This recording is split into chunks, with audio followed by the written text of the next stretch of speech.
Goa. So, please. This is about Cochin Jews, their culture, development and environment.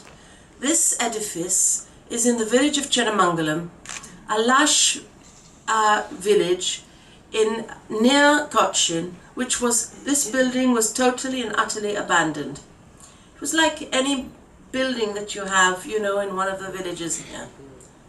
When I was chairperson of the Israel-India Cultural Association, I had the privilege of meeting many heads of state from India and many governors. And on one of the occasions when I met the governor of Kerala, I said to him, in addition to the well-known Paradesi Cochin synagogue, which is a national monument in India, I presume all of you know that. In 1968, Indira Gandhi visited that synagogue. It was built in 1568 during the Portuguese period.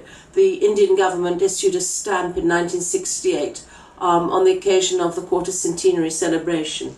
But in addition to that synagogue, there are another 7 beautiful synagogues, all rotting in the monsoons.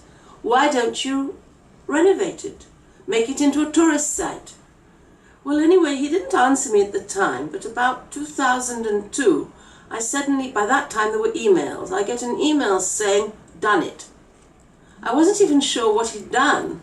So I went out to Kerala with an architect called Jay Waronker, and of course it's India, so we arrived there and the synagogue was shut and the key was in Trivandrum, 300 kilometers away. So I went to Trivandrum, got the key, opened up the synagogue, and it was beautiful. They'd done such a wonderful job. The government itself had done this wonderful job. But I said, what's the point of having a beautiful renovation that's shut and nobody's looking at it?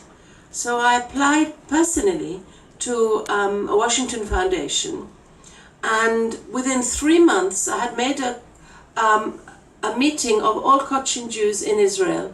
I asked them all to bring old photographs. Every single person in the community came. They brought photographs of how they were before they had come to live in Israel, when they shifted